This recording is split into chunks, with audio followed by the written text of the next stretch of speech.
नमस्कार, खबरों में आप सभी का बहुत स्वागत है। मैं हूं सचिन वर्मा। बुलेटिन की शुरुआत कर लेते हैं अहम जानकारी के साथ। टिहरी सड़क हादसे पर प्रधानमंत्री ने दुख जाहिर किया। ये अहम जानकारी इस वक्त आ रही है। पीएम ने पीड़ित परिवारों को राहत देने का ऐलान किया है और पीएम राहत कोष से पीड़ित परिवारों को आर्थिक सहायता मदद दी जाएगी। और इसके अलावा 2-2 लाख रुपए की सहायता देने की बात भी यहाँ पर की गई है। घायलों को 50,000 रुपये देने का ऐलान यहाँ पर किया गया है।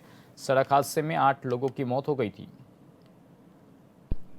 तो ये हम जानकारी आपको दे रहे हैं, जहां पर पीएम राहत कोष से पीड़ित परिवारों को आर्थिक मदद देने की बात हो रही है और 2-2 लाख रुपए की आर्थिक राशि भी दी जाएगी। तो ये हम जानकारी इस वक्त आ रही है, जहां पर घायलों को 50,000 रुपये देने का ऐलान किया गया है और जो मृतक हैं उनको 2-2 लाख रुपए देने की घोषणा यहाँ पर प्रधानमंत्री राहत कोष से होती हुई नजर आ रही है। सड़क हादसे में 8 लोगों की मौत हो गई थी और उसके बाद प्रधानमंत्री ने इस पर दुख जाहिर किया। तो टिहरी में सड़क हादसा हो गया था, जिस पर पीएम मोदी ने दुख जाहिर किया है। और उधर देहरादून को एक बड़ी खबर और जाम से राहत मिलने की जानकारी आ रही है, क्योंकि देहरादून में लगातार जाम की समस्या बनी हुई है। देहरादून को अब जाम से राहत मिलती हुई नजर आएगी। दिल्ली दून को इकोनॉमिक कॉरिडोर के तहत अब एक और ग्रीन फील्ड बाईपास बनाया जा रहा है। 12 किलोमीटर ग्रीनफील्ड बाईपास का निर्माण जो है वो तेज हो गया है और अब एनएचएआई की ओर से 716 करोड़ की लागत से इस परियोजना का निर्माण हो रहा है और इसका अभी तक 44% जो काम है वो पूरा कर लिया गया है। अप्रैल 2027 तक इसके पूरे होने की संभावना है। इसके अलावा पर्यावरण संरक्षण की बात हो, वन्य जीव सुरक्षा के विशेष प्रावधान इसमें शामिल किए गए हैं। तो यह जानकारी देहरादून को जाम से निजात दिलाने के तहत मिल रही है, जहां पर इकोनॉमिक कॉरिडोर का काम जो है वो लगातार आगे बढ़ रहा है। पर्यावरण संरक्षण की बात हो, वन्यजीव सुरक्षा की बात हो, तमाम प्रावधानों को इसमें शामिल किया जा रहा है। तो देहरादून को जाम से राहत देने के लिए एक और बड़ी पहल हो रही है। 700 करोड़ से अधिक का एक और ग्रीन कॉरिडोर बनाने की यहाँ पर तैयारियां लगातार आगे बढ़ रही हैं।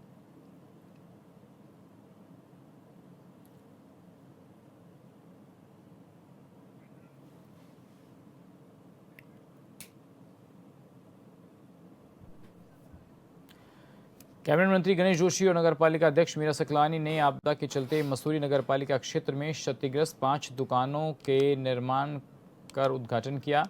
साथ ही आपदा प्रभावित लोगों को दुकानें आवंटित की गई। इस मौके पर मंत्री गणेश जोशी ने मुख्यमंत्री आपदा राहत कोष से सभी प्रभावितों को 40,000 रुपये देने की घोषणा भी की है। बता दें कि सितंबर 2025 में आई आपदा में मसूरी विधानसभा क्षेत्र में सबसे ज़्यादा नुकसान हुआ। कई सड़कें क्षतिग्रस्त हो गई थी, साथ ही कई मकान भी आपदा की भेंट चढ़ गए थे। एक एक कर के इस इलाके के अंदर इनको आपदा को कोई रोक नहीं सकता, लेकिन आपदा के बाद आपका जनप्रतिनिधि, आपका विधायक, आपका मंत्री, आपका पार्षद, आपकी चेयरमैन जिनको आपने चुना है वो क्या कर रहे हैं। लेकिन पूरी ईमानदारी से हम लोगों के साथ उनके दुख में खड़े हुए। आज शहरदारा भी हमने गाड़ी दुकानें हमने बना दी हैं, 22 मकानों पे काम चल रहा है। आज 5 यहाँ पर मिली हैं। इसी प्रकार ये जो हमारा जोड़ी क्षेत्र है वहाँ पर 15 लोगों को हमने सामान दिया है, 40-40 हज़ार रुपये दिए।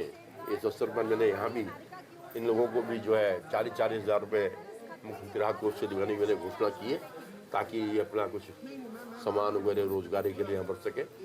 और इसके लिए मैं यहाँ की पार्षद गौरी को विशेष शाबाशी देता हूँ कि देखिए, जनप्रतिनिधि का मतलब होता है कि जनता की सेवा करना। सिर्फ पद लेने के लिए अक्सर देखने में क्या आता है कि आदमी बनने के बाद जमीन छोड़ देता है, लेकिन मुझे खुशी है कि ये लड़की बहुत अच्छा यहाँ पर काम कर रही है और जिन लोगों को आज दुकानें मिली हैं उनको मैं शुभकामनाएं देता हूँ, बधाई देता हूँ। जब मैं आपदा के समय यहाँ पे आई थी तो यहाँ बहुत बुरी स्थिति में लोग थे और 5 परिवारों की जो दुकानें यहाँ पे थी वो भी आपदा के तहत क्षतिग्रस्त हुई थी और उस समय कई घर भी क्षतिग्रस्त हुए थे। यहाँ से तो बल्कि 2 लोगों की भी डेथ हुई थी जो बह करके आगे डेड बॉडी मिली थी। तो वो सारा नज़ारा जब हम लोगों ने उस समय देखा था तो उस समय तो ऐसा लग रहा था कि लोग यहाँ पे किस तरीके से रहेंगे। लेकिन हमारी जो यहाँ के वार्ड नंबर 1 की जो सभासद है उसकी सक्रियता और पूरी नगर पालिका का हम लोगों का ये था कि नहीं, जो मखड़ेती में जिस तरीके की आपदा आई है उससे मखड़ेती गांव को हम किसी भी तरीके से जल्द उभारने की कोशिश करेंगे। हमने उस समय भी आपदा राहत राशि के साथ साथ ही यहाँ पे राशन वगैरह भी यहाँ पे वितरित किया है माननीय मंत्री जी के माध्यम से भी। और आज ही क्योंकि 5 दुकानें बही थी तो नगर पालिका के माध्यम से ये 5 दुकानें आज यहाँ पे आवंटित की जा रही है उन्हीं लोगों को जिनकी वो दुकानें बही थी। साथ ही आपदा के ही तहत ही सामने जो यहाँ पे हमारी एक दीवार लगी है कि भविष्य में अगर आपदा आती है तो वो पानी गांव की ओर न डाइवर्ट हो जाए, तो उसको रोकने के लिए यहाँ पे इस दीवार का निर्माण भी किया गया है।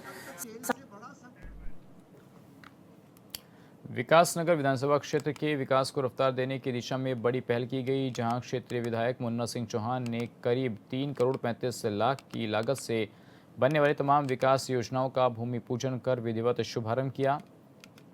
इन विकास कार्यों के तहत बैरोटीवाला, जीवनगढ़, साईपुरम, अंबाड़ी, मेहुवाला, बाड़वाला और डाकपत्थर, शिवपुरी समेत कई क्षेत्रों में सड़क निर्माण कार्य शुरू किए गए। साथ ही अंबाड़ी क्षेत्र में सुरक्षा दीवार, समतलीकरण और रिटेनिंग वॉल के निर्माण कार्य भी किए जाएंगे। इस तरह हम उठा रहे होंगे, अगर नहीं भी उठाए हैं तो अब देश को दुनिया को एक साथ आकर के इस तरफ ध्यान देना पड़ेगा। उन्नति बिल्कुल, देखिए जितनी जल्दी हो सावधानी के साथ निर्णय लेने की जरूरत है। ठीक है कर्नल देवानंद जी, आपके पास लौटूंगी, लेकिन इस बीच एक और लगभग 3.5 करोड़ के कार्यों का शिलान्यास मैंने आज किया। और ये शिलान्यास ऐसा नहीं कि शिलान्यास हो गया फिर सालों तक कोई पूछने वाला नहीं। ये शिलान्यास ऐसा है कि 2-3 दिन में सब कार्य प्रारंभ हो जाएंगे। ठीक है, इसी प्रकार से 3.25 करोड़ के करीब के कार्यों के शिलान्यास मैंने परसों चौथे किए हैं और ये अभियान अभी जारी है। जो जनमानस के लिए सुविधा के लिए जो आवश्यक सड़कें हैं, नालियाँ हैं, स्कूल की कोई आवश्यकता है तो उसको तुरंत बिल्कुल बहुत तेज़ी से उसका क्रियान्वयन हम कर रहे हैं। और प्रदेश सरकार का जो एक सरकार जनता के द्वार एक अभियान भी है, उसका भी आप इससे हिस्सा समझिए कि सरकार के जो भी कार्य है उसको तुरंत जनता को लाभ मिले, उसके लिए उनको धक्के ना खाने पड़े, दौड़ भाग ना करना पड़े। तो विधायक होने के नाते इन तमाम बातों का संरक्षक तो मैं हूँ। पर जिस प्रकार से परसों इन्होंने हमारे जहाजों पर चंपावत के प्रभारी मंत्री भरत चौधरी की अध्यक्षता में जिला योजना की बैठक का आयोजन किया गया, जिसमें करोड़ों रुपए की विकास योजनाओं को मंजूरी दी गई। वहीं बैठक में ब्लॉक प्रमुख लोहाघाट महेंद्र झेक और कई जिला पंचायत सदस्यों ने अपने क्षेत्र की योजनाओं को जिला योजना में शामिल न करने पर गहरी नाराजगी जताई। ब्लॉक प्रमुख महेंद्र झेक ने कहा कि लोहाघाट ब्लॉक के सीमांत और पिछड़े क्षेत्रों की कई महत्वपूर्ण योजनाएं जिला योजना में उनको जगह नहीं दी गई। कुछ योजनाओं में आधी अधूरी राशि ही जारी की गई है, जिससे काम पूरा नहीं हो पाएगा।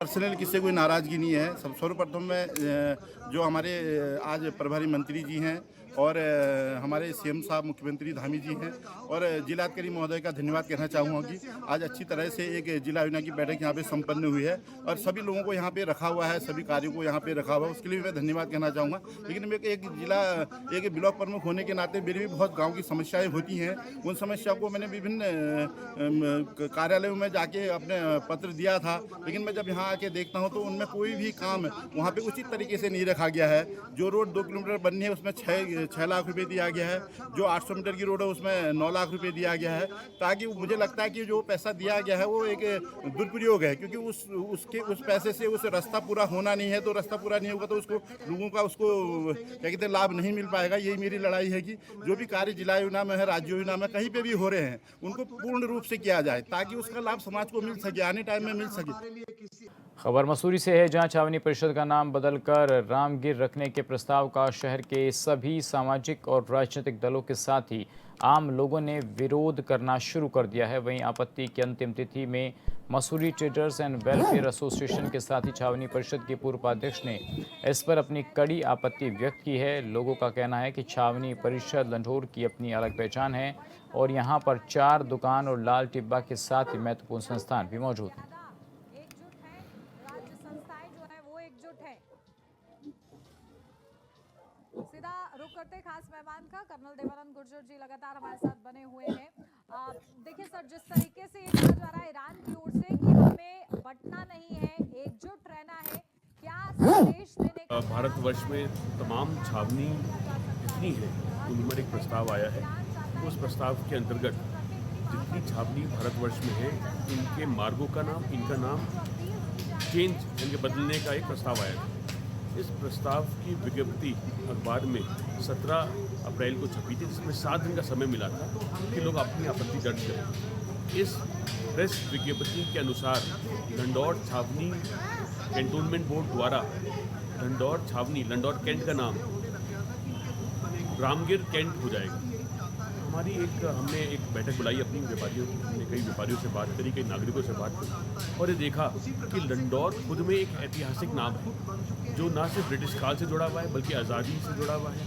हमारे कई परिवार वहाँ रहे, कई बच्चे रहे, आज बड़े बूढ़े हुए यहाँ से चले गए। लोगों की एक सद्भावना है लंढौर के साथ और लंढौर आज एक व्यापक पर्यटक स्थल के रूप में अंतर्राष्ट्रीय पहचान पा चुका है। चाहे लंढौर 4 दुकान हो, सिस्टर बाज़ार हो, लाल टिब्बा हो, लंढौर बेक हाउस हो, चाहे वो रुकबी होटल हो, कई ऐसे होम स्टे हैं, कई ऐसे पर्यटक स्थल हैं वहाँ पर, चाहे वो ठंडी सड़क के नाम से जाना जाता हो और अनेक वीडियोज़ वहाँ के बनते हैं, अनेक वहाँ पे जो ये अपने ब्लॉगर्स वहाँ आते हैं और पूरे विश्व भर में लंढौर का नाम प्रसिद्ध है। मसूरी जो आता है वो लंढौर अवश्य जाता है। अगर लंढौर का नाम बदलकर रामगिर रखा गया तो लंढौर की पहचान खत्म हो जाएगी, ऐतिहासिक धरोहर खत्म हो जाएगा, पर्यटन पर प्रभाव पड़ेगा।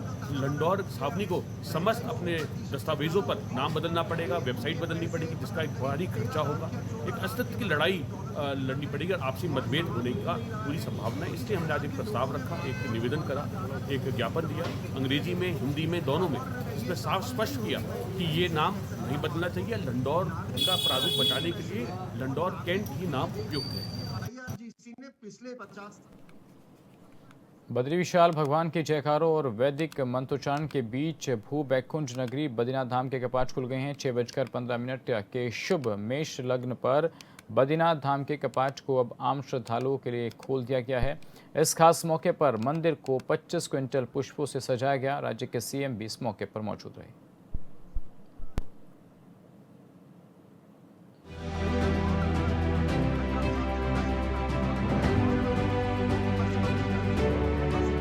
उत्तराखंड के चारों धामों में से एक श्री बद्रीनाथ धाम के कपाट विधि विधान के साथ श्रद्धालुओं के लिए खोल दिए गए हैं। कपाट खोलते ही जय बद्री विशाल के जयकारों से संपूर्ण बद्रीपुरी गूंज उठी और वातावरण भक्तिमय हो गया।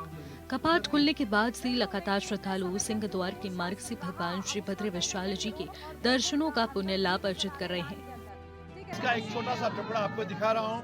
ये घृत कम्बल है, यानी घी से लेप है इस पे और भगवान के श्रीगात्र में रहता है। 6 महीने भगवान इसी को पहन के रहते हैं। ये माणा की कुमारी कन्याओं ने बनाया, उनका अधिकार है बनाने का और उन्हीं की ओर से भगवान 6 महीने कंबल पहनते हैं, जिसे घृत कंबल कहा जाता है। भू बैकुंठ नगरी श्री बद्रीनाथ धाम में उत्सव का माहौल है, क्योंकि देव परंपरा और मानव परंपरा का मिलन देखा जा सकता है।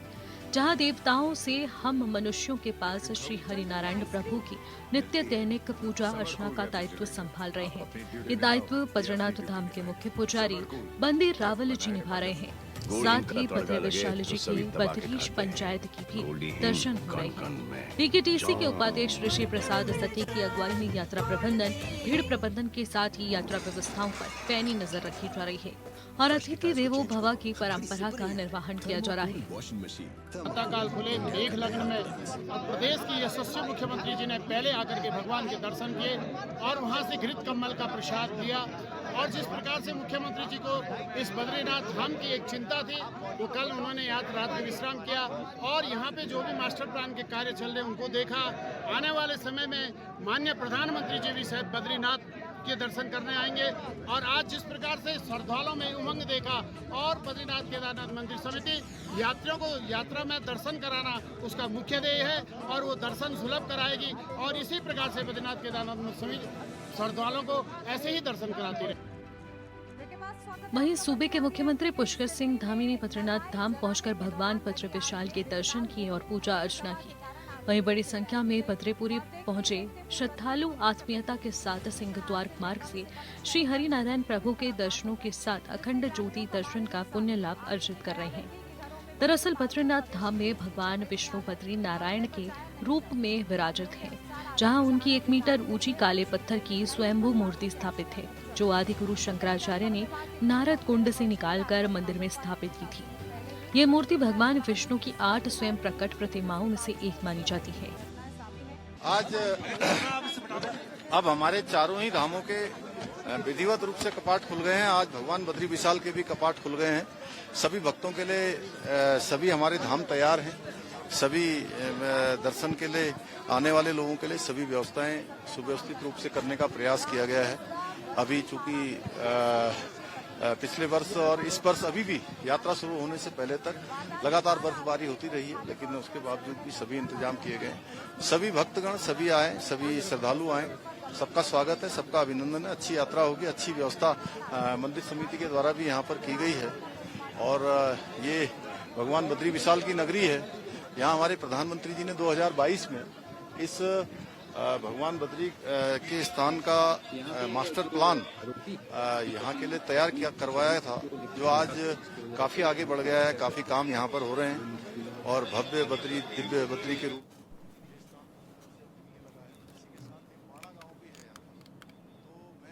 बढ़ते हैं आगे कुछ और अहम खबरों की ओर। बीते गुरुवार को बद्रीनाथ धाम के कपाट आम श्रद्धालुओं के लिए खोल दिए गए। ऐसे में तीर्थयात्री सुगमता से भगवान बद्री विशाल के दर्शन कर पुण्य लाभ ले रहे हैं। पहले दिन बद्रीनाथ धाम में लगभग 14,000 से ज़्यादा श्रद्धालुओं ने भगवान के दर्शन किए। इस अवसर पर भारत तिब्बत सीमा पुलिस औली के हिमवीर जवानों ने धाम में स्वच्छता अभियान चलाया। अलकनंदा नदी तट पर तप्त कुंड क्षेत्र के आसपास बिखरे कूड़े, यात्रियों की ओर से छोड़े गए कपड़ों और अन्य गार्बेज को एकत्रित किया गया। आईटीबीपी के एसआई नरेंद्र सिंह रावत की अगुवाई में जवानों ने तप्त कुंड क्षेत्र में रो फिक्सिंग भी की और नदी से करीब 2 टन कूड़ा निकालकर साफ किया।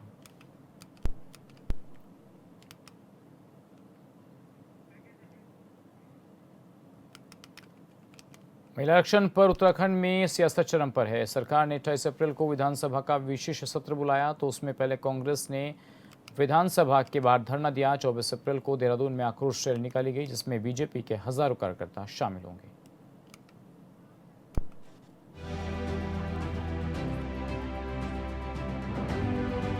महिला आरक्षण बिल पर इस समय जमकर राजनीति हो रही है।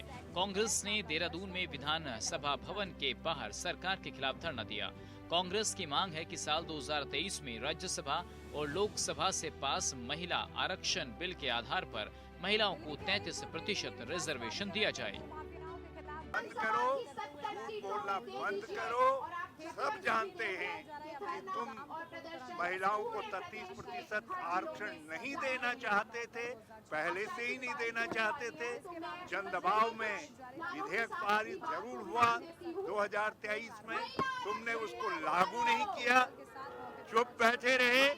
और अब फिर इस समय जब जन दबाव बढ़ते देखा तो लागू करने की बात कही, तो जब लागू करने की बात कही तो फिर उसके साथ परिसीमन का बिल जोड़ दिया।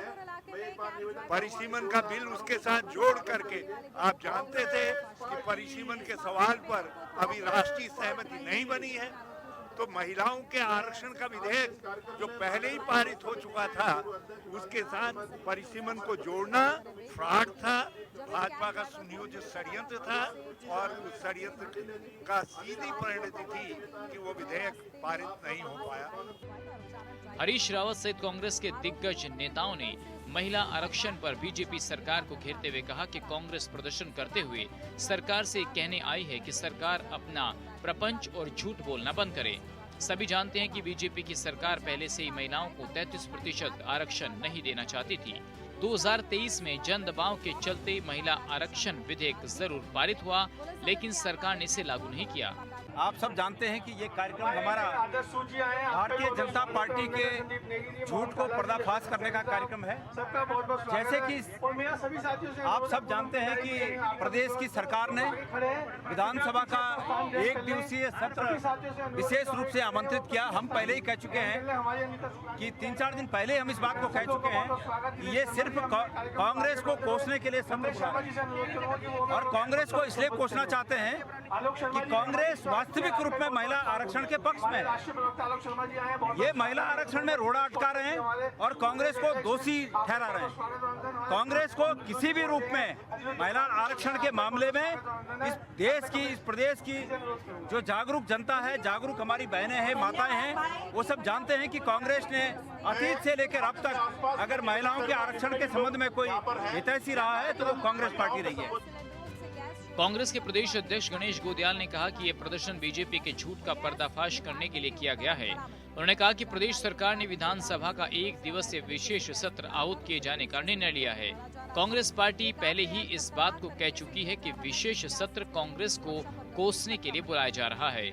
सरकार कांग्रेस को इसलिए कोसना चाहती है क्योंकि कांग्रेस वास्तविक रूप से महिला आरक्षण के पक्ष में है। एक महिला का फिर बाघ ने हमला करके इतिश्री उसके जीवन की कर दी।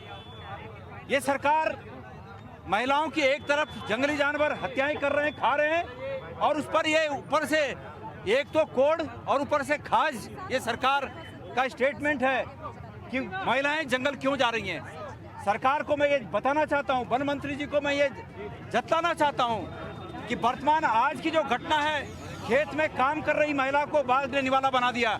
इस पर कृपया आपका स्टेटमेंट आना चाहिए कि खेतों में, घरों में काम करने वाली महिलाओं को और इंसानों को बाघ निवाला बना रहा है, लेकिन आपके जो स्टेटमेंट हैं वो जनता के खिलाफ हैं। इस पर आप क्या कहेंगे? ये भी जवाब सरकार से आना चाहिए। एक तरफ जहां कांग्रेस ने 23 अप्रैल को धरना प्रदर्शन किया, तो दूसरी तरफ बीजेपी 24 अप्रैल को कांग्रेस और उसके सहयोगी पार्टियों के खिलाफ देहरादून में ही आक्रोश रैली करने वाली है, जिसमें हजारों की संख्या में पार्टी के कार्यकर्ता शामिल होंगे। इसके बाद जिलों में जाकर बीजेपी के दिग्गज प्रेस कॉन्फ्रेंस भी कर रहे हैं और बढ़ाती है खुश। और चलिए फिलहाल इस बुलेटिन में बस इतना ही। बाकी खबरों के लिए बन रहे हॉनरेबल टीवी के साथ। नमस्कार।